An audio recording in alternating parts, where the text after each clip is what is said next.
good evening and welcome to Iron Port here on Metropolitan Television. Iron Port is proudly brought to you in association with the Ghana Revenue Authority, Goyle Company Limited, Serene Insurance, Ghana Link Network Services, and indeed Meridian Port Services MPS. The show is proudly powered by the Ghana Port and Harbours Authority, GPHA. Our media partner on this journey for a lifetime is the Business and Financial Times, the BNFT.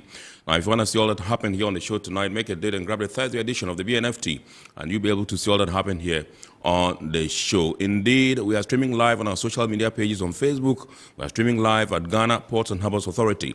Ghana Port and Harbours Authority. Still on Facebook, we are streaming live at Port of Tema. Port of Tema. And on YouTube, we are streaming live at Iron Port Ghana. Iron Port Ghana. We shall be getting interactive with you today as usual. And so all you have to do is to send your messages and comments ahead via our dedicated WhatsApp line, which is 0559 019 177. 0559 019 177. At the appropriate time when we get into the inbox, we shall be reading and sharing your comments with the rest of the world. And indeed, when I pick signals from the production team, the time is ripe for us to activate our phone lines. We shall do so for you to call in and contribute to the discussion. My name is Kennedy Mona. Many thanks for keeping us, and please do stay. When we return from the break, we'll continue the show. Every now and again, Goyle makes good things happen. This time, Goyle has introduced Super XP Ron 95, a higher grade fuel loaded with additives and yet sold at the same price as normal fuel. Goyle Super XP Ron 95 enhances engine performance like never before. It maintains the engine by keeping it clean from carbon deposits. Goyle Super XP Ron 95 is designed to burn slowly and thus improves fuel economy, making you save money after several kilometers. Goyle Super XP Ron 95 gives you a smooth driving experience, that is, less vibrations. Fill up with Goyle Super XP Ron 95. Now there's no need to pay more for any higher grade fuel. Goyle has that sorted. Goyle, good energy.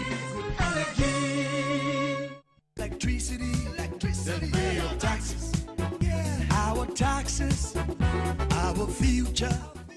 Because you see, without our taxes, we wouldn't have good roads, good schools, better hospitals, street lights, and other very important social amenities. When we pay our taxes, we give our children free and quality education. Talga, my money too small. Why should I pay my tax? Look, small. Salifo, it doesn't matter how small or big your business or income is. You still have to pay your taxes. The little taxes from each and every one of us, when put together, could give your community clean water or that deprived school with tables and chairs. Please pay your taxes. It is your responsibility. It is your civic duty. It is the law. Impressive factory. If only I had listened to you, I wouldn't have been in this mess. That devastating fire virtually wiped out the whole factory and my warehouse. Remember my misfortunes last year? Serene Insurance Asset All Risk Fire policy that I took were there to pay for my damaged stocks in the warehouse, and my machines that were affected by the floods have been replaced. My accident vehicle is back on the road thanks to Serene Insurance motor policy. Suddenly my goods are on the high seas, covered with their marine cargo insurance policy. I was just telling Ajima about Serene Insurance. Oh, Ajima, tell him more. As a road contractor, I make sure I do my contractors all risk insurance for the projects and then workers' compensation for all the workers on site. With Serene Insurance, they will make sure they will cover your unknown tomorrow today. Serene Insurance, a new face of insurance. Call us now.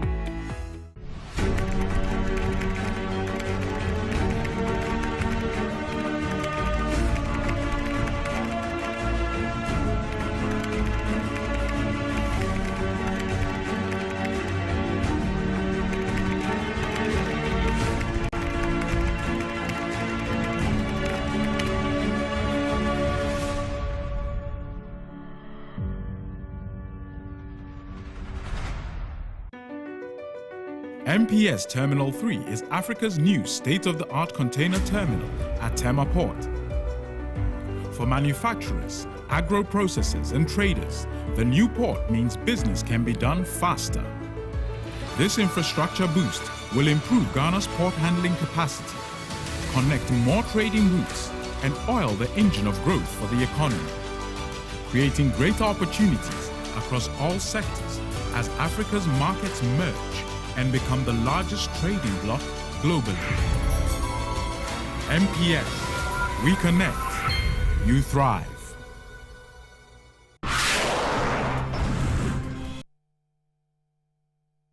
All right, so it's now time for us to take a look at happenings in the port and shipping industry in the course of the week. And this week we had a Gambian delegation that visited the port of Tema and then the Amaris terminal. Indeed, GPHA also marked the Francophone Week during this week. Let's take a look at these stories and more. Gambia Ports Authority is in the process of undergoing reform for its port. To this effect, a Gambian delegation comprising representatives from the Gambia Ports Authority, the Ministries of Trade, Transport, Finance, and other key state actors have visited Ghana. The visit, which included one to the port of Tema and an engagement with the Director General of the Ghana Port and Harbours Authority, Michael Luguje, was to help the Gambian delegation learn from Ghana's success story when it comes to its public-private partnerships in port development. At the Amaris Terminal, a dedicated export terminal at the port of Tema, the Managing Director of Amaris, Alexa Takra, briefed the delegation on operations at the terminal as well as the concessionary arrangements that gave birth to the company. He said the establishment of a one-stop shop for export services has saved economic operators in the country a lot of time and money. So currently we have an office dedicated for customs to be able to support our business and operations. In the past, exporters would have to go into the port to look for custom officers to come and inspect and release their containers. That is not happening anymore. Now, when you calculate the savings that a customer makes by not moving cargo on trucks from one terminal to the other, you realize that it's quite huge. And so this one-stop shop idea is to assist in trade facilitation, and that's what we've done. Team lead of the Gambian delegation and administrative head of the Ministry of Transport, Works and Infrastructure at Gambia, Ibrahim Sisiao, said key lessons have been learned that will help Gambia in its concessionary arrangement with the private sector. So the key takeaway is that if you're going in for a concession, you must be well prepared and you have to have an adequate knowledge as to what you want to achieve as far as the concession is concerned. And you also have to build the capacity of your team because it involves a lot of negotiation. You are inviting the private sector. Most of these are international firms. They are well grounded in their area. So as a government, you also have to have a capacity to be able to match them in terms of negotiation.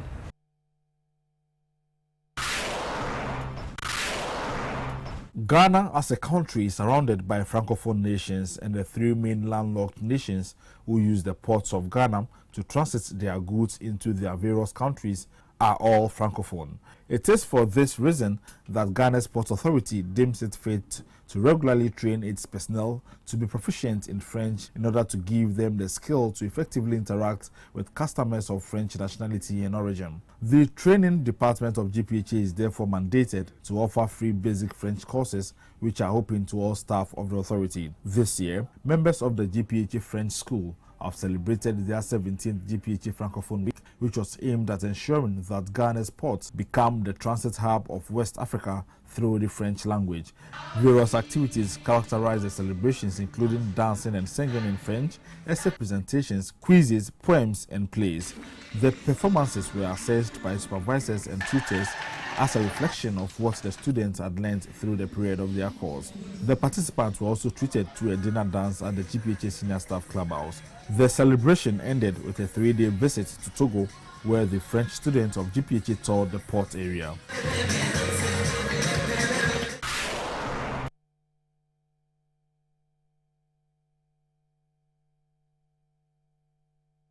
Now, those were some happenings in the port and shipping industry in the course of the week. Now we're going global to see what's happening on the international stage.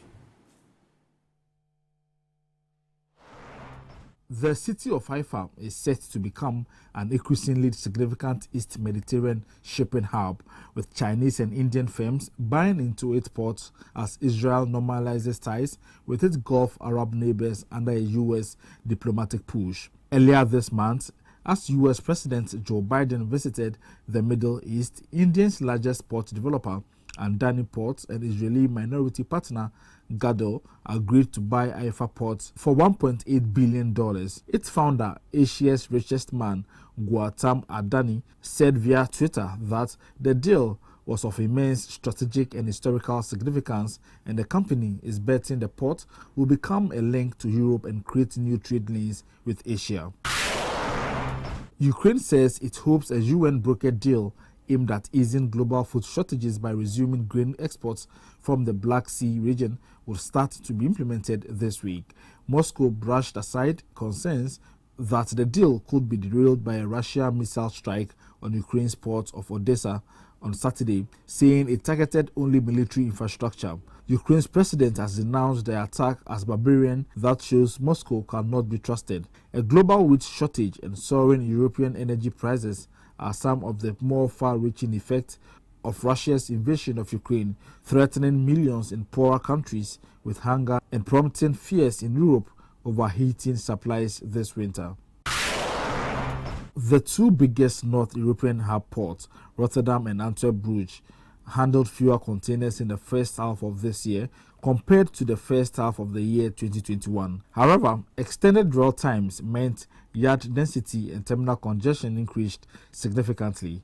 Ocean carriers initially dealt with chronic congestion by skipping calls and overlanding containers at smaller ports, but the transshipment relay operations have aggravated terminal congestion at the destination hubs. There are suggestions for more use of night shift and weekend work to overcome the supply chain disruptions, and there are calls for shipping lines to adhere more closely to their berthing windows to avoid the bunching of vessel calls and the severe pinch points on the terminals. So those were some stories from the global shipping industry. It's now time for us to have our word of the day. Remember, the word of the day is a segment that we've introduced to bring to you some terminologies and words that we use every day in the shipping and port industry. Today's word is stevedoring. Stevedoring.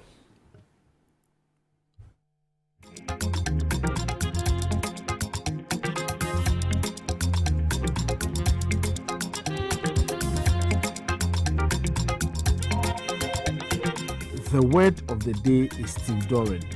Stevedoring is the process of loading or discharging or offloading of a ship or cargo to or from a ship.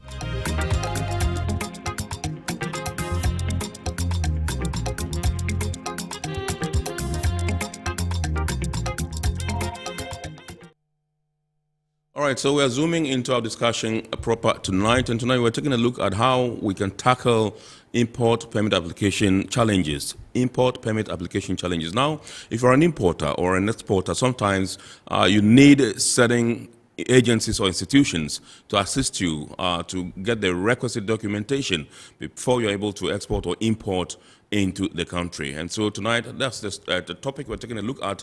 I'll go straight away and introduce my guests in the studios. To my right is Mr. Emmanuel Yao Kwateng. He's head of Import and Export Control Division at the Ghana the Food and Drugs Authority, FDA.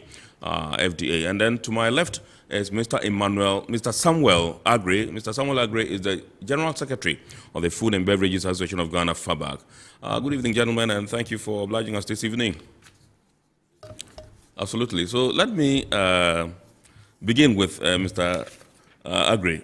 And you deal with the FDA on a daily basis, in a quest to export and to import and all that. Tell us how easy it is to get your permits to import or export. I should say, so far so good.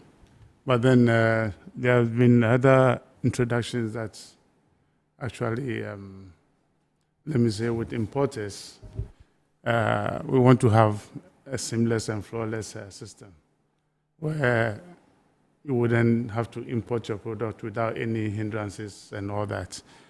But for some time now, well, I've been receiving certain informations and as to how the challenges that they've been going through at the ports, and talking to the port officials as to how we can remedy this situation going forward, so that we wouldn't have the situation where you do your import and then you are found capable of not bringing in what is not permitted, or you face the challenges where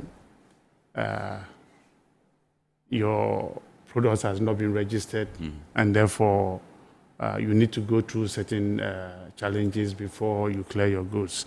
Some of the challenges that come is the increase in port permits. That's the import permits with the FDA. Increase in port permits? Yeah. What does that mean? Okay. The fees that sometimes they pay.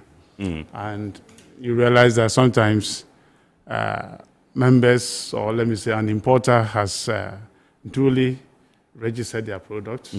And yes, so they have to pay permits of a fee that is regulated for them to be able to clear their goods. And the question is, if I've got my products registered and gone through the required processes, why should I have to pay for a permit to enable you clear your goods? And we have also an issue where containers comes in and products are not registered, and they have to pay certain fees for them to be able to clear. But clearing the goods does not give you a warrant to actually sell the products as it may be. You have to go through the rigorous process for you to be able to register your product, and before you put the product on the market to sell. But unfortunately, we look at the face of the act or the law, whether one is allowed to bring in what is supposed to bring in as an importer. You will first have to look at the face of it. How does it go through before? But this is where most of these importers sometimes we find it a bit challenging, because we don't understand the system as it's supposed to be. Right. And looking at the law as it stands now, it tells you that you need to register every product before you bring in those imports. And therefore, if your product comes in and they are not registered, you have to go through those mirror challenges before. And sometimes you have to go through even paying of penalties before you are able to clear your goods. And we see it a bit laborious. And perhaps what we need to look at is having the law being looked at again. Right. Because since 1992, I don't think we've done any major changes to the law or amendments? In this law. Because if you look at it, in 1992 or 1982, when these laws were promulgated, you look at the circumstances that surround our economy by then. And if you look at it now as it is, then obviously we need to go back and look at what we can really do to make businesses a bit easy for you to do that.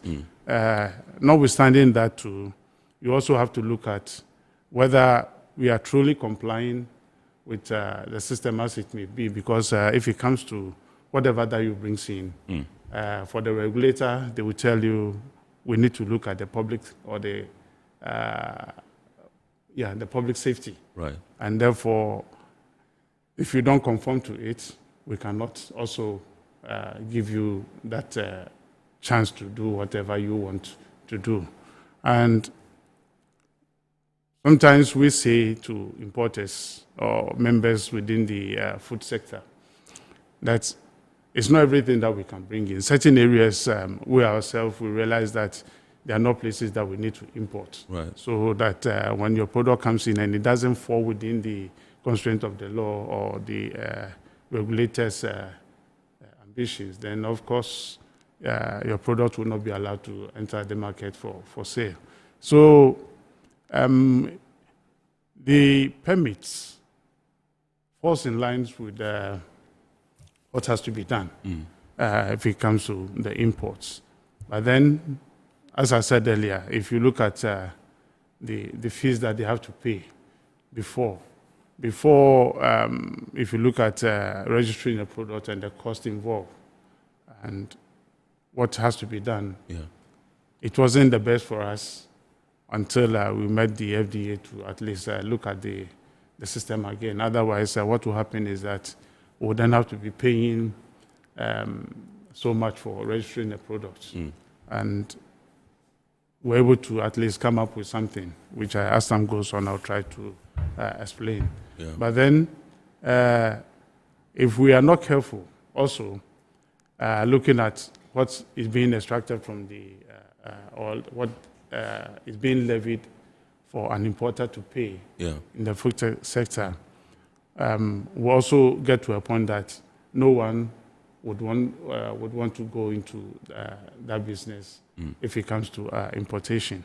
So we want to have a system that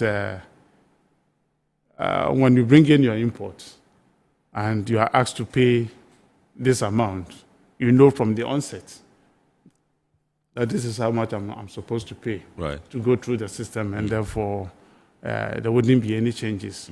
But very often we are caught on the line if it comes to whether you've registered your product or not. So therefore we are caught, excuse me, my word, pants down if it comes to those areas. So we will only ask the FDA to look at some of the permits or the fees that they are charging. Especially if we say permits, it doesn't only affect importation. It affects so many things if it comes to product destruction, if it comes to expiry dates and all that, where you have to actually pay a huge fee in getting those things done. But at the port, we are limited, and we also would want to see actually fees comes down if it comes to the import permit. Now, if you look at an area where I mentioned that there are like registration, for instance, where an importer will have to pay 0.8% of the invoice value of the 0.8%. Okay. Yeah, the FOB price that they bring in. Initially, when this thing came on, we have the opportunity to bring this in, at least rolling out for about 2 years now or more, and we did not see anything challenging about it. Unfortunately, if you look at how the exchange rate has affected us so bad, if you bring in anything that costs you so much of thousands of dollars, then of course, you look at the time that you were paying for that 0.8%, and now you look at it and you see that your costs or additional quotas that has come on board is almost about 40% that you are paying in before you go through the system and all that. So that is where we have a challenge, because if you are not careful, then what we mean is that your import bills would then have to go up. Looking at the other bills that, or the bills that you have to pay in those areas that before you get to the FDA point of view. Now, if you have to look at that again, then one will say that as the dollar build-up keep on going up, then what we have to do is also look at whether the percentages would then have to come down to make things more cheaper. Right. But unfortunately for now, we have not gotten to that stage because we've not raised the issue to really discuss what is happening. But now that members are complaining and they are bringing this on board, perhaps we have to go back to the table and then look at some of the figures that are coming on board, because others suddenly have realized that paying 0.8% of your invoice value is so huge, especially when you are bringing goods of about 200,000 plus. Dollars. You have to pay 0.8% of dollars. Right. And you have to pay for that percentages. Then, of course, there's a hue and cry over there, and therefore we have to look at it. the way it's supposed to be. Right. Okay. So I'll come back to you, but let me come to Mr. Kwarteng and find out from you. Tell us, just run us through some of the things that you do from beginning. If I am, let's say, a potential importer and I want to import a particular product, what are the processes I'm supposed to go through, and what is your role, I mean, in this? Thank you. Good evening to our viewers. Yes, I think there's a whole lot of, not misconceptions, but let me say, lack of knowledge. Okay, or understanding? Understanding, good. Understanding of the system, of the import and export system for FDA-regulated products. I hear people saying that when they come to the port, their clearance do not sail through quickly or smoothly. And from my analysis, it is purely for those who did not register before importing. Mr. Agri spoke about that. Yeah. If everybody should register his or her products before coming to the port, then there will be no need for anybody to even, you don't have to come to the port. Everything is digitalized and you stay at home and do it. Right. Pay FDA fees online, application online, clearance online. We only meet at joint inspection where all of us, FDA is interested in what you have brought physically. Yeah. And then the importer is also interested in what has come. Yes, so we all meet for joint inspection. So the biggest problem for me is those who refuse to register before importing. Right. All right. Registration is the major tool in the hands of FDA to safeguard public health and safety. Right. It's an elaborate process, a process where FDA cannot promise our clients, our stakeholders, some magic 2 days, 5 days, 10 days, and then just go, we do away, we finish it, and it is registered. And no, it doesn't work like that. It goes through an elaborate process. The testing alone can never be even 10 days. For instance, if I should do a microbiology test on this water, it takes about 7 days, at least, or 14 days if I have to repeat. You get what I mean? Yeah. So the registration process cannot be circumvented in any way. We have tried our possible best, FDA, have tried its possible best to make it user-friendly. Yeah. We've gone through a lot of internal rearrangements. We were talking about a risk-based registration process, yes, and it has cut down the registration process down to medicines half. Now we can say that at most 6 months your medicines should be registered. Right. For food, about 3 months. But that is within 6 months, within 3 months. It means that you can have your registration in a week, depending on the product. Okay? But registration is so important that we cannot joke or toy with it. Right. No. So if people come to the port and put pressure on me that you did not register, you've brought it, and you want to go through the system, it doesn't work like that. Okay. Ghana must be protected. Our consuming public needs to be protected. And that's why you spend so much money setting up the FDA. Yeah. If not, there will be no need for FDA. So please, I will entreat everybody to allow us to do that work, that registration. The problem is coming from the lack of understanding of the system. If you, what I've seen, our major players that Mr. Agri represents, they are not a problem. But majority of importers come into the business without knowing. They don't read about it. They don't study they don't learn anything about what they are going to do. So he gets to London, he sees a beautiful product, he tastes it, it's wonderful, and he wants to bring it to Ghana instantly. Yeah. It doesn't work that way. When you have to bring something to Ghana, I'm appealing to all Ghanaians, because we are all potential importers. As soon as it occurs to you that you want to import something, quickly call somebody, contact FDA, let us know what you want to do, and we will guide you through. Right. But if you just bring surprises at us at the port, I cannot guarantee that your product will not be delayed. If it is not registered, no registration, no import, I know you will come there. But if every product is registered, then we don't have a problem. And the fees and the charges and other things at the port.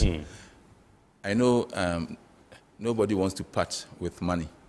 Especially he's talking about the fact that the product is registered already, and when they are about to clear, they would have to pay for a permit before they're able to clear. Well, for registered products, I think the fees and charges are not a surprise. We don't spring surprises as them, because they know. Importers know that if you bring in rice, it is 0.8. If you bring in medicine, it's 1.8. And these are figures that we thoroughly negotiated for, both sides, back and forth. None of us, at the end of the negotiation, was happy. We were not happy, we didn't get what we wanted. Our clients were not happy, they didn't get what we wanted, but at least we all agreed that this is the way to go. Let me come back to that. The fees, I think the inputs that FDA needs to do its work, most of them are also imported. Okay. FDA is also suffering from the dollar fluctuations and all. All our chemicals are imported. All our sophisticated machines are imported. They are routine maintenance. That is where the cost is. Routine maintenance. It is planned whether it is working or not. Somebody must sometime come from Germany to look at that machine. And it is at cost. And it is at a government of Ghana's cost. And it is affected by the same dollar and all. Okay. The reason why government allows FDA to charge in dollars for some of its services is because these inputs are bought in dollar. Okay. So, yes, we understand times are very hard. But I think nobody is arguing that because times are hard, we should allow anything to come in. We should lessen the number, the frequency of our tests. We should not go to the market and do market surveillance. Let's allow things to go until the system improves. We can't do that. We can't. And we will be shaking our responsibility if we did that. Thank you. No, just a quick one. I just want to find out from you. You mentioned the dollar and the fact that all the things that you have to do, bringing an expert from outside to come and do servicing of the machines and all that, and the fact that it's also affected by the dollar fluctuations and all that. What are the rates do you use? Do you use the dollar rate itself or the BOG rates? Bank of Ghana gives us a rate every day. Okay, so that's the BOG. For our charges. Okay, all right, sure. Yes. All right, so Mr. Agri, you heard the submission by Mr. Kwarteng and the fact that they are doing all they can to smoothen the grounds for you to do business seamlessly and fluidly. Do you agree with him? I largely agree if we come to that area. But then, like he said, most importers are the cause of bringing in this unregistered products. We know largely most importers within my association, for instance, they comply with whatever regulation that they have to go through. And I give them thumbs up for that. But then the myriad of importers out there who perhaps sometimes they have to bring in a container because they travel outside or they are coming home and therefore they have to pack some things for their families and relatives, and you find those products back on the market and they are selling. You could see that the same brand has been registered by someone, but because they are having a promotion out there and therefore they find it free to buy it for the family. If it comes for home consumption, it should be home consumption. But then you find those products back on the market, and you cannot tell whether this importer A who has registered their products are the ones that are bringing in these products or not. And if you are not careful, then the importer who has gone through the process will be held accountable for what has come into the system. And therefore, FDA will tell you that for that, you, the importer or the one who has registered your product, will have to take on the one who brought in those products to ensure that they fall in line. But we used to have a system where everything that I import, which is registered in my name, should be in my name. So if any other person is bringing in the same products that we don't know for where they are bringing those products, that product must be at least quarantined somewhere until certain regulations aspect of it has been cleared. But then your regulator does not do that. And if I have to do that, then you ask yourself, what is the essence of registering the product that I have to register?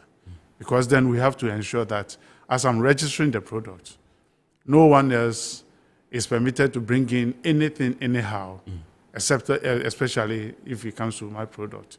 I'll mention a product like Lucozade, for instance, where we used to have... Is it a product of one of your members? Well, I would say it's a general product that one brings in. And this is a product that is an OTC product, over-the-counter product at the drugstore, where you can easily walk in to buy Lucozade, for instance. No, but it's even all over the place. The shop in front of this TV station. Yeah, so when you go to the pharmacy, it's also there. Yeah. That's what the analogy I'm trying to make. So if I bring in this product and it's registered in my name, and then other 4 people also go in to bring in the same product, and nothing is done about it. Either they register it or they don't register. Something goes wrong, and then it's tied to me. Then you ask yourself, what have I done wrong? So invariably what happens is that if it comes to business-wise, it will not be fair for the one who has gone through the process to get this product registered. On the other side, it will also not be fair for whoever is doing the retailing, because when there's a product recall and we don't find the importer for that product, it will be traced to the one that we know that is the one who is bringing in this product. Right. Especially when we cannot identify the batch codes. And then the batch codes are the same. You see, then it becomes a big problem for the one who is going through the process to get the product registered.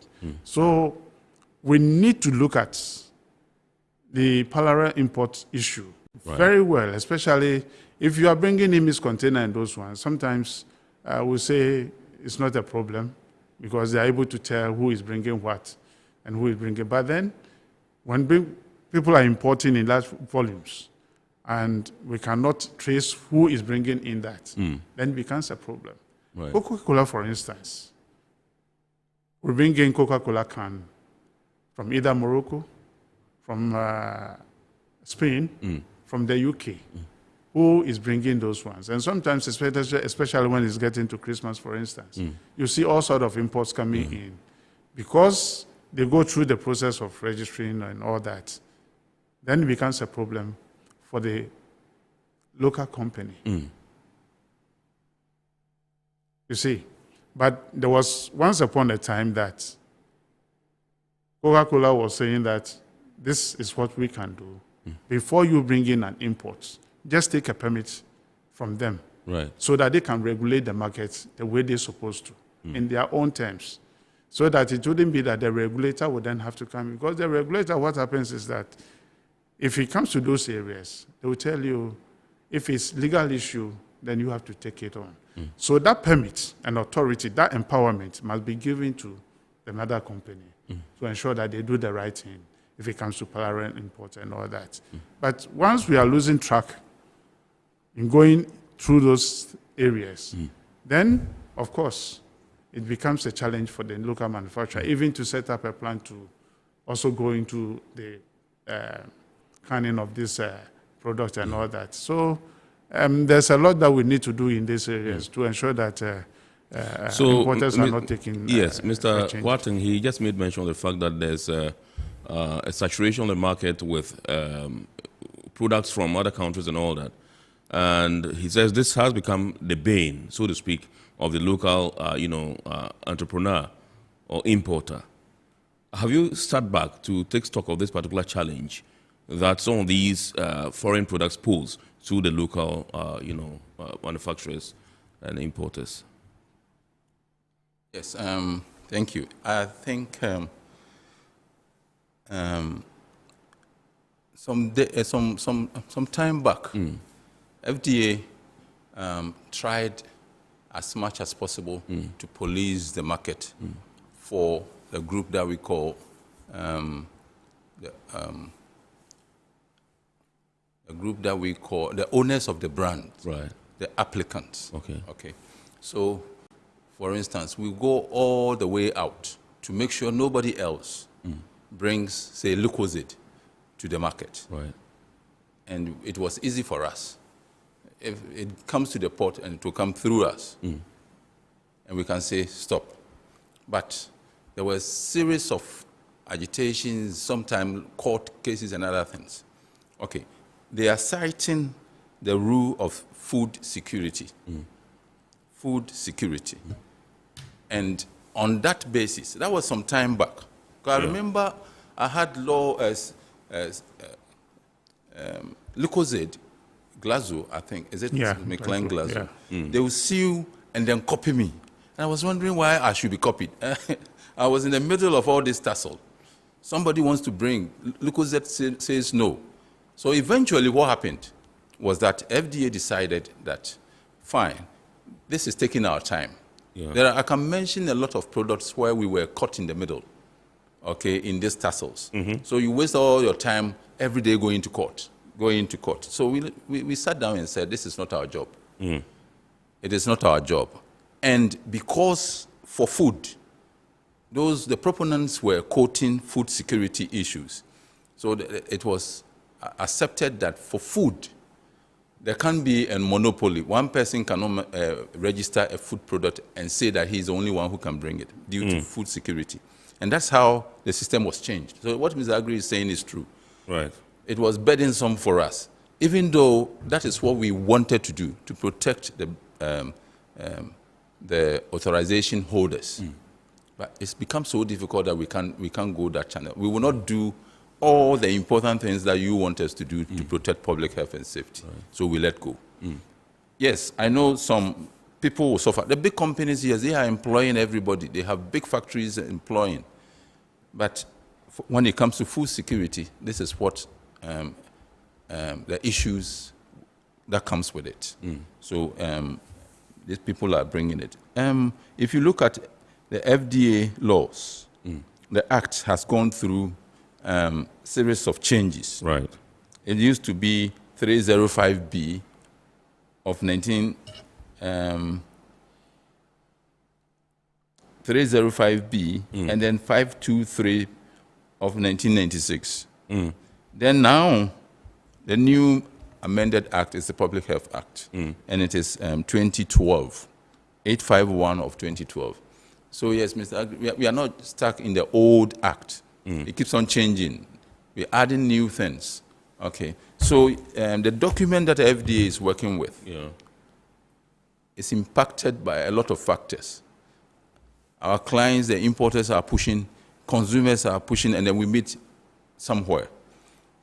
Wherever, the point where we meet, it is where it is regulatory accepted. Right. If it is accepted and it is not going to cause harm to the public, then some of them will be accepted and pushed into our laws. For instance, people advocated, people pushed, and then there was food, salt fortification, right. Food fortification with vitamins and other things, salt with iodine. So it is in the law. That was part of the 523. Right. So things impact on the law and it changes day in and day out. Yeah, okay. Sometimes it may affect some people negatively, but it is for the greater good of Ghana. I also want to talk about the fact that people import smaller volume consignments as personal effect. Right. Yes, we know industry was complaining because now it is competing seriously with the big guns. Yeah. Yes, if you are competing, then you must also go through the same meal. Absolutely. So FDA sat down and said, no, personal effects, in quotes. Yeah. We saw that some consignments are not personal effects, even though it is not the huge consignment that the big people are bringing, and yet it is not so small for one person, somebody to consume at home. Yeah. Eventually, it ends up on the market. So what FDA did was that now we are creating a new registration line for them, which we have done. Okay. They are registering, they are going through the same scrutiny as the big ones. So, and then when you come to the port, we've created a new channel for them for their clearance because there are many. Yeah. So many people in that business, mostly Ghanaians. So yes, so we have created a channel for them where they go through the ICOMs and clear, right, without much hassle. So yes, things are changing. Dumping. If you have a vibrant and stringent regulator like FDB in Ghana, there's no way people will just dump anything on our market.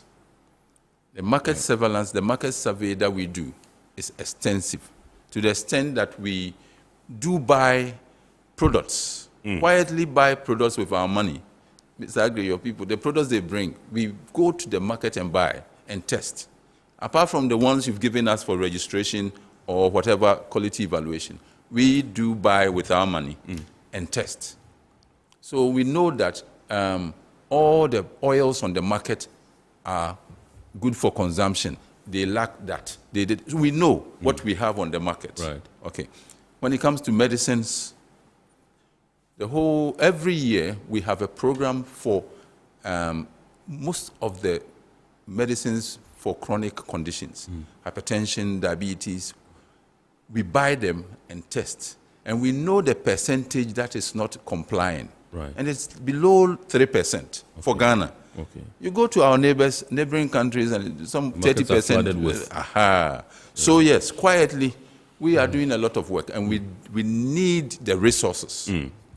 When you go to America, when you go to UK, you go to even Rwanda, the amount of money that government puts in regulation is huge.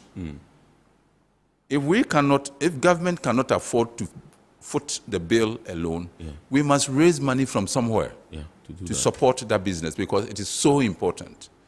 Now we are not hearing of our women dying of when they go to give birth and did that. Yes, because regulation stood up, FDA stood up and worked tirelessly to identify the problem and to stand it out. Medicines were coming in unsuitable containers. And before they get to Ghana, they are denatured, they are not working. And that's why when you apply, it doesn't work and the woman will bleed and die. Now it doesn't happen anymore. You don't hear about them. It tells you that FDA is seriously working quietly. So we need a lot of resources. We wish that government alone can provide everything. Yes, and that's why government allowed FDA to use these fees and charges for the services that we render. Okay, if we do not get these fees and charges, then you will not be adequately protected. Your health and safety can never be guaranteed. But if we should get these fees deservingly, we should get the quantums that government thinks we should get. And for that reason, gave us. It went through Parliament. It went through Flagstaff House. It went to Finance. It went to the Ministry of Health, and finally approved through a lot of consultations. So these fees are carefully thought of, and it is for a purpose, and the purpose is for public health and safety. So please, let's do the needful and let FDA get it so that we can work for you. Mr. Agri, you're smiling at Mr. Kwarteng's submission. The mandate given to FDA, yes, no doubt. We actually want them to be empowered.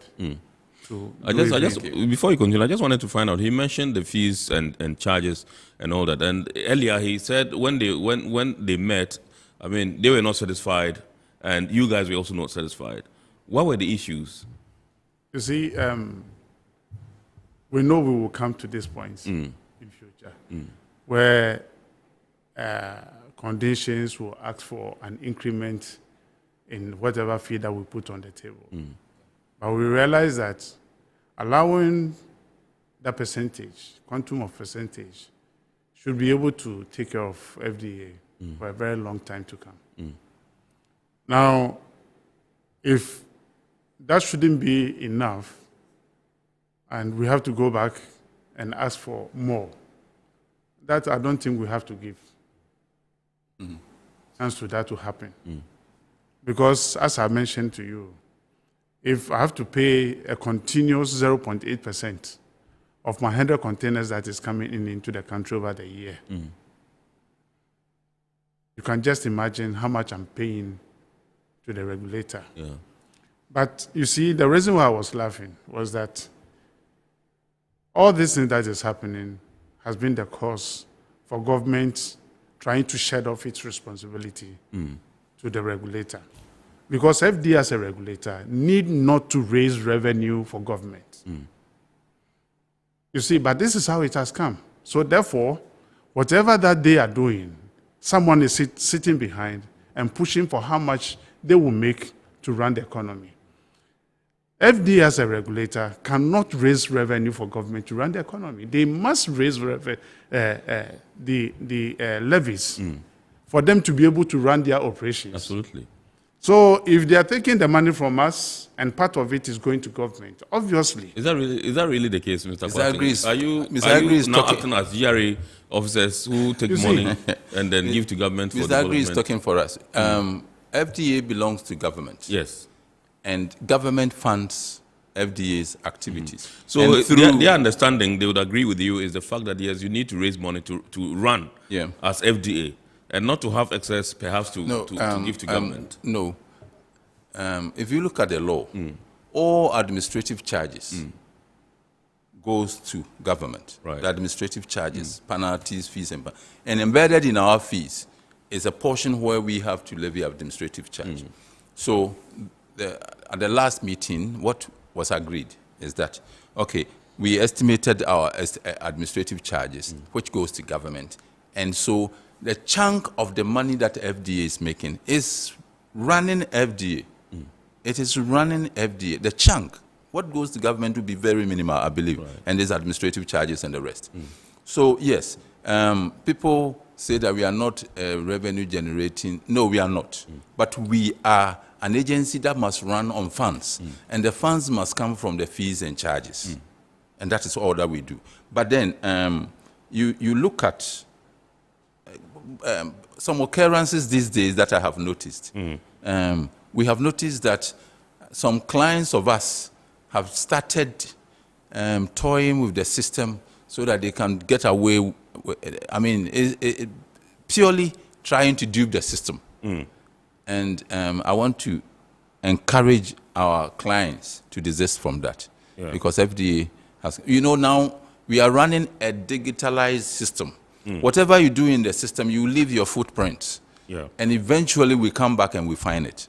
And when that happens, it is not very palatable for all of us. So please, look at that. If your FOB is 10 cedis, please try to input 10 cedis. If it is 1,000, make it 1,000. So that God will bless you. Thank you.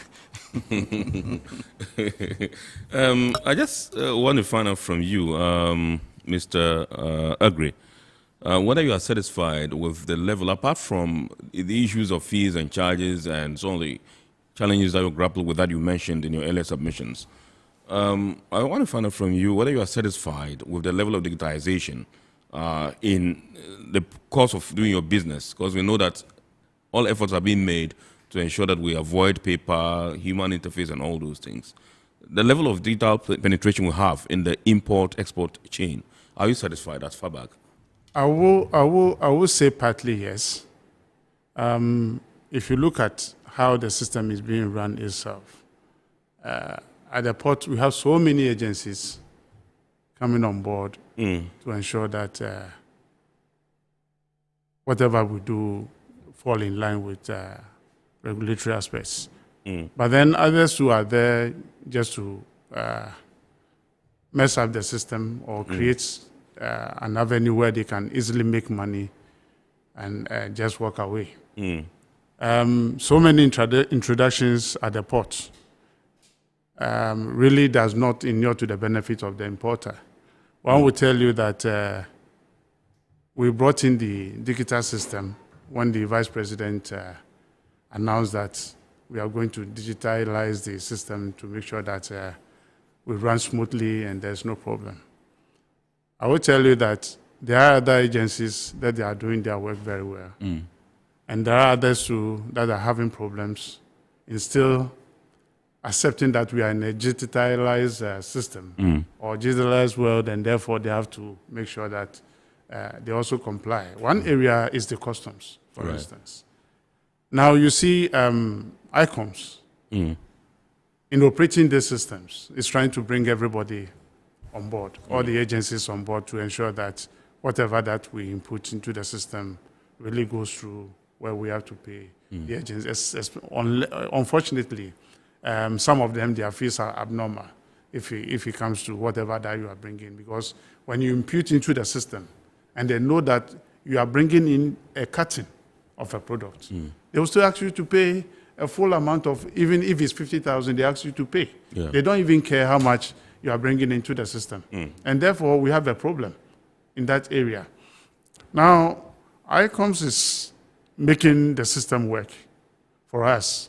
Now, when you go through the customs area, they still have the document pile, and you have to go through the papers to ensure that, or whatever they are looking for, we don't know. Whilst the officer sitting in front of that computer can easily press a punch, and that same document will come up for them to work on.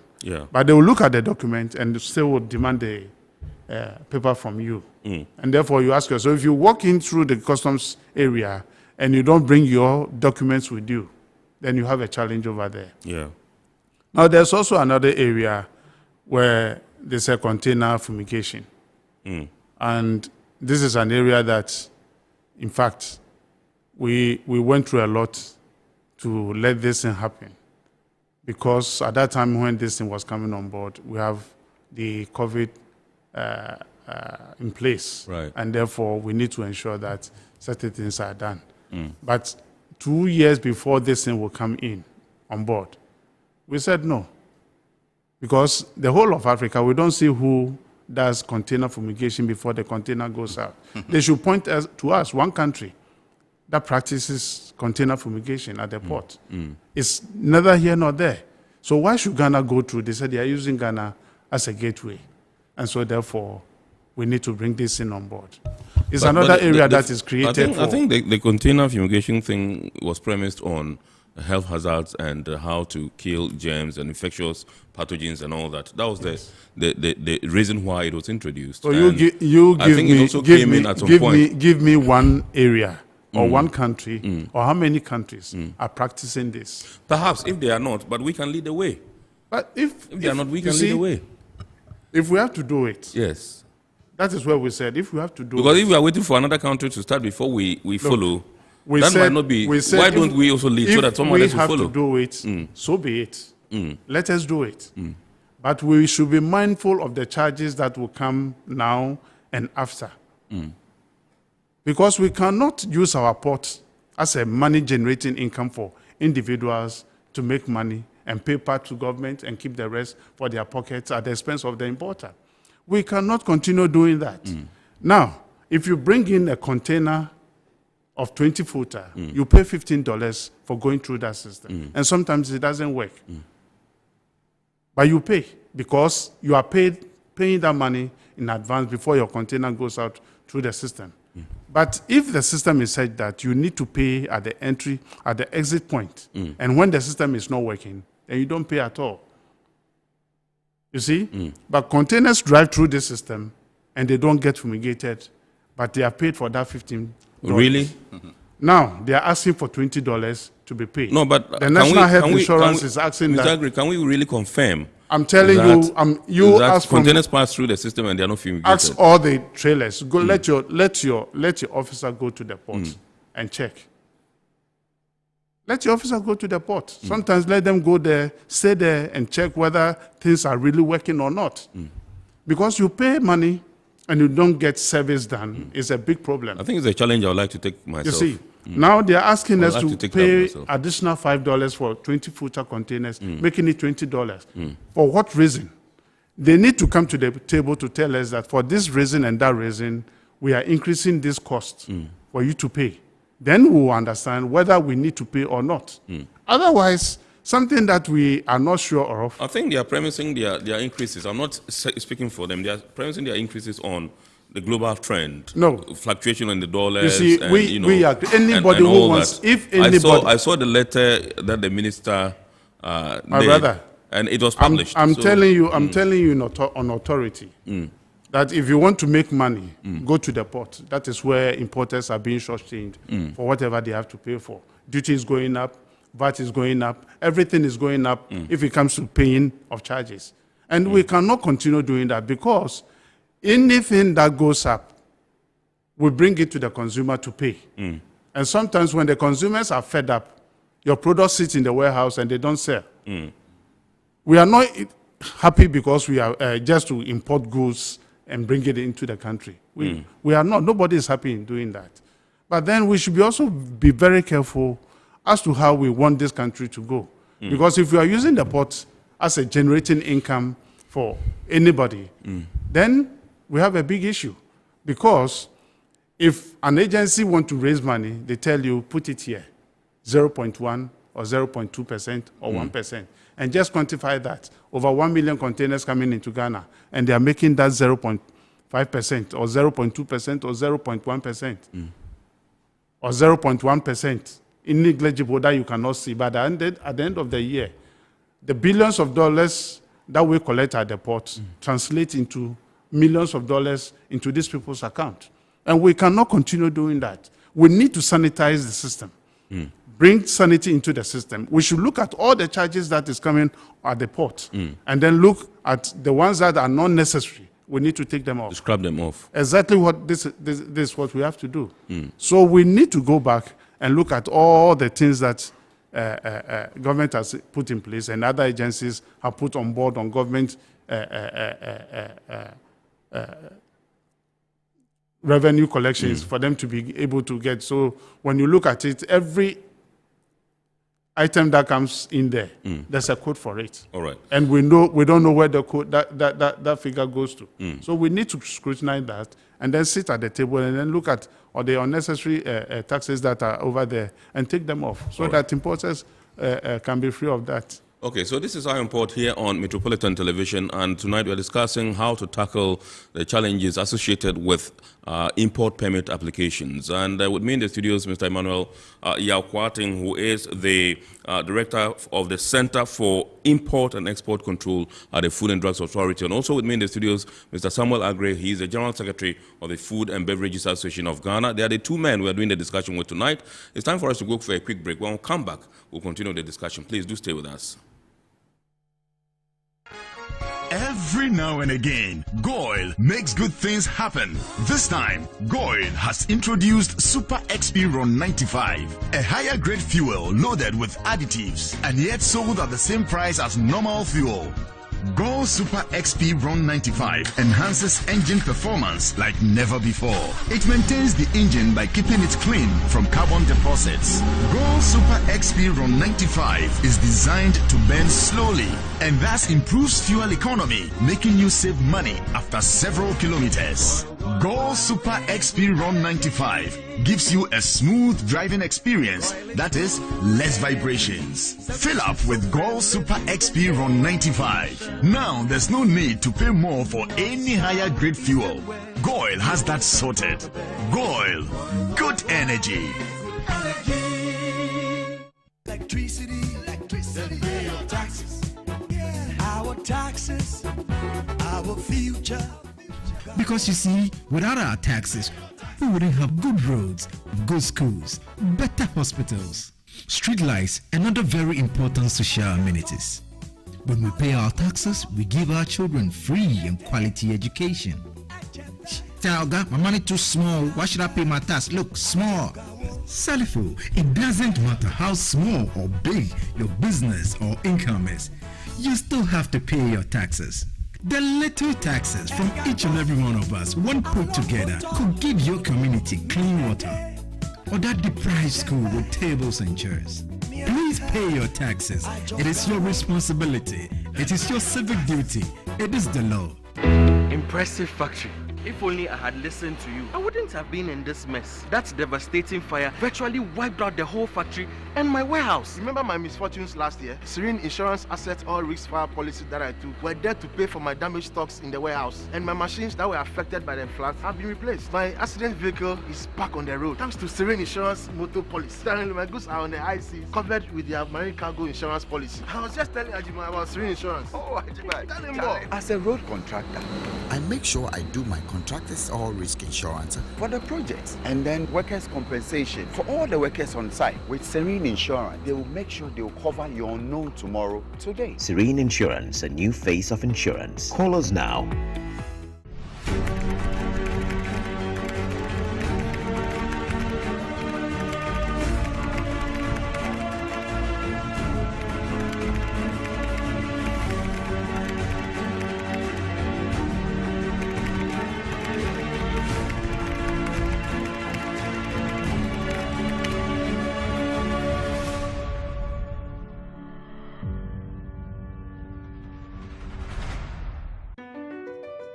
MPS Terminal 3 is Africa's new state-of-the-art container terminal at Tema Port.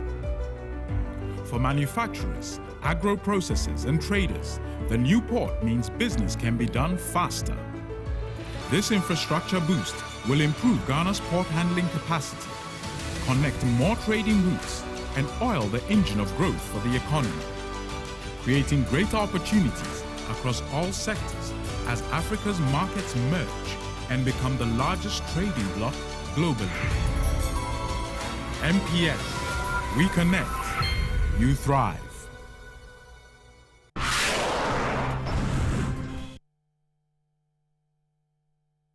All right, so you are welcome back. We are now going to continue the discussion, and we would also like to activate the phone lines now for you to call in. The number to dial is 020-552-8353, 020-552-8353. You can call in and then contribute to the discussion. Pretty shortly, we shall also be going into the inbox to come your way with the messages and comments that you have shared with us this evening. So let me come to Mr. Kwarteng and find out. I asked him about the fees and charges. You said you were not satisfied and all that. But we also understand that you had to review downwards your fees. Is that true? Yes. What occasioned that? And is it really yielding the results for which you did that? We did that just before the COVID. Right. And yes, the effect, because of the COVID, right, we haven't had the full impact of all that we did. We haven't had a normal business year. So we are still hopeful and waiting. What happened, I think if I can reiterate, we just made it easier for our clients to pay our registration fees. Right. So that you don't have to put all your money up front. Right. Before doing importation and the rest. You pay a little. And then as you when import, you say a little, how much is that? 20% for some of the product. You pay registration fee now of about 20%. Right. And then the 80%. 20% of what? Of your registration fees. Okay. So you have the registration fee, and all I need to do is to first of all pay the 20%. Exactly. Okay. And when your imports are coming in, we are taking the 0.8, the 1.8, okay, and so on. Okay. Depending on the product category, it's all to make payment easier. What the effect is that the majority of our clients are excited about that. But where I'm seeing the problem is those who import volumes. Okay, they import volumes, and what they forget is that the more you put on the market, the more you work, you give us. So I don't think anybody has been shortchanged in this process. It has been a process where, for instance, somebody has 300 or 400 or 500 medical products, drugs, different lines from different companies. Yeah. If that person was to register the 500 or the 1,000, so what we were seeing is that people were registering maybe 30% of their products and they were doing business. Yeah, sure. Okay, but that can't continue. How can we get the clients paying 100% of all the products that they bring to Ghana? And this is the best way to do it. Right. Pay 20% of all the 500 lines or 30 lines or 100 lines upfront. Right. And then the 80% is spread over as you import in percentages on your import. And it makes a lot of sense. Okay, but for as I've said, for the bulk one, I think they will still have to come to terms with it. And then also, every decision government takes affects some people negatively, by all means. But if it affects the majority positively, that's where government goes. So yes, some people may be pinched, but it's all in the good interest of Ghana. Right. They should try and then bear with us. No registration, no importation. Yes. It is a flag star ship that FDA is pushing. We will never stop. And then you were asking whether, how is it faring? Yes. It will never stop. It is now at 95% success. Right. About 95%. So almost all our clients importing are registering. Right. Now, the 5% gives FDA the muscle to take very difficult decisions. Okay. As compared to where 95% were not registering. When you touch the 95%, there will be an uproar. Right. But now we've cut the 100% to just about below 5%. Yeah. And so it is easier to deal with them. We are seizing, we are re-exporting, we are doing all sorts of things because it's only 5%. Right. And it's on the quiet. So I want to use the opportunity to please plead with all our important public. Take advantage of FDA's registration process. The process has been made simple and friendly. Right. Those who register with us constantly, the importers, they know. Those who visit FDA, they clap and they applaud for FDA. So for the new ones, our friends who just chance on any product and bring it to Ghana, before you do that, please inquire about FDA's registration process and make sure your products are registered before you bring it. When you do that, your agents, your freight forwarders, your clearing agents will not go through any hassle with FDA. They just stay at home, punch some few keys, and it is done. It's as simple as ABC. Right. So why do you want your import clearance to be tedious and difficult for you? Take advantage of registration and it is as easy as ABC. Let me do some messages now. This one says, good evening. My motive is to report a mayhem which has been irritating my mother since 2016. And the issue here is my dad, may his soul rest in peace, was a civil servant who in the year 2012 traveled with us, his family, to Saudi Arabia. And on the day we returned to Ghana, we didn't get our import packages till date. We haven't received it. And my mom have been moving to and fro the harbor, but still no success in getting it. But our imports too have been registered. He says his name is Umar Sally Young. All right, your message is duly noted. Maybe my producer would link you up with some of the customs authorities at the port, and you probably would have to go there with your mom to see if they can be of any assistance. This one says, I'm Ruben from Tema. My issue is that we are with them at the port, and this initiative is good, but my main worry is education is limited. On Friday, I went to do a thing, that's tax identification number, for my entry before I was told that it's no more. And I'm sure that is so because of the Ghana card linkage. And so, and it says we need more education. I can say that more than half clearing agents don't even know about what's going on. Thanks for this topic. Thank you very much indeed. We're grateful to you, Ruben, for your call. I'm sure that now that you've gotten to know that you cannot register a tin again or you can't use your tin to clear your goods, you need to work on your Ghana card and link it up with your requisite documents, and then you'll be able to do so. This one says, good evening, Mona. Ken, please, I'm Kofi Kwache from Takoradi. Please, when are you inviting authorities of the Port of Tema to your show? Because we need them to explain some things to us. We'll speak with our bosses and see if they can assign some people to come, and then let us know the areas that you would think that you need clarity on, and then when they come, they can be able to deal with that. Thank you very much. And so those are some of your messages. Remember, you can also send us your messages via a dedicated WhatsApp line. That's 0559019177. And we'll be ready to read to the rest of the world. Remember, you can also call in. The number to dial is 020-552-8353 so that we can hear you and see what you have to say about what we're discussing tonight. Remember, we're discussing how to tackle the import permit challenges, import permit application challenges at our port. With me in the studios, Mr. Samuel Agre. He is the General Secretary of the Food and Beverages Association of Ghana, FABAG, and indeed Mr. Emmanuel Yakwating, who is the Director in charge of the Center for Import and Export Control at the Food and Drugs Authority. Let me come to you, Mr. Agre, and then I think you seem to have some challenges with the imported chicken. You see, what is it?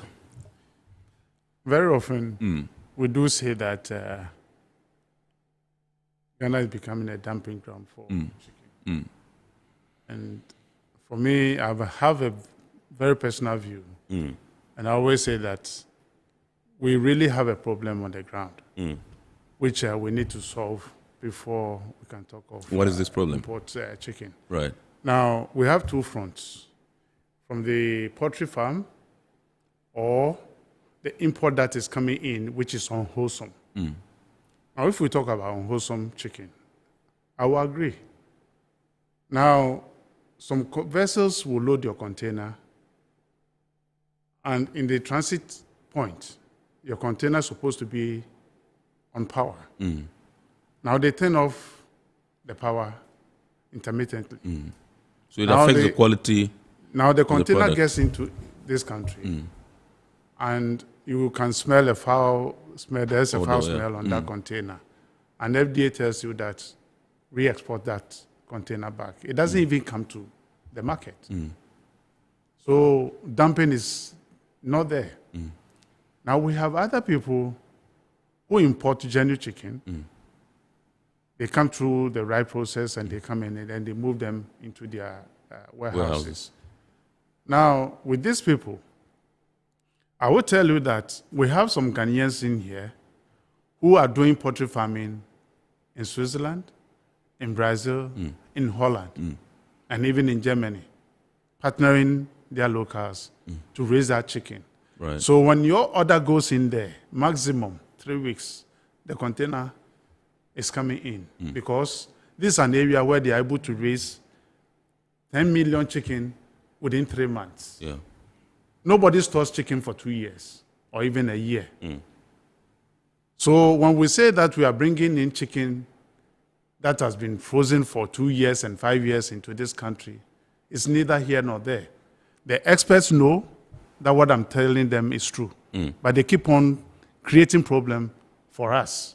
Now, we have members who have gone into poultry farming. The problem is the cost of feeding alone, because the implements that you need to put into your poultry farms to raise those chicken is becoming a problem. Day in, day out, cost of feed is going up. Drugs are going up. So when it happens like that, the farmer who is raising 500 birds will not be able to raise 200 birds the next time they want to go into farming. So these are the areas that we need to talk about. The maize is not there. We need to import maize to feed the poultry farms. They are not planting the right protein maize because the white maize that we plant are for consumption, human consumption. The yellow maize are the ones that really add up to the poultry farms and then other areas that we need to use them for. But we are not encouraging those ones to be planted. And we are not planting enough of maize to feed our poultry farms. So this is the problem that is happening. Now, if I want to raise 2 million birds for the market, I need to do that in the 3-cycle system, where every 3 months or every 6 weeks or 8 weeks, if my birds are ready, I need to slaughter them and keep them in the cold room. Yeah. We don't have the cold rooms available for the farmers to use. Right. So right from the farm, it goes to the table. Yeah. Now, when it goes to the table, just imagine somebody who lives next to a farm is not able to afford the farm's input. Sure. Yeah. And they will have to go to the cold store and buy 1 kilo of chicken for just about 20 Ghana cedis. Yeah. And when I go in there to buy a live bird, it will cost me about 60 Ghana cedis. Yeah. So look at the difference. Yeah. You see. So the local ones are not competitive? Not very, very competitive at all. And therefore, we need to address this issue as a government to make sure that the poultry farms are able to raise birds that can feed us in the next 3 months without importing a single chicken into the country. Right. When we're able to do that, import will stop. Nobody is encouraging import of chicken. But then we need to look at the fundamentals that is happening in our country, whether we really want to help the poultry farmers or not. Because we have almost about 2,000 farmers who are raising birds between 200 to about 1 million. Yes. But when they get their produce ready, where does it go? Within 3 months, these birds are consumed. We have to wait for the next 3 months before new live birds comes into the system. Right. And then if you don't have good income, you are not able to afford the live bird to eat. So whom are we deceiving? Right. We need to do something about local poultry farmers. Right. Otherwise, we should forget about it. Absolutely. Yes, Mr. Kwarteng, so we have barely 2 minutes to go. I just want you to tell prospective importers, exporters, what you look out for when they are coming to do business with you, when they are looking for permits for their products. Just briefly. Yeah. The number one thing that we look at is your registration status. Have you submitted your product prior to importation for quality evaluation, for testing, and then review, a proper scrutiny to know that it is fit for consumption for Ghanaians. Right.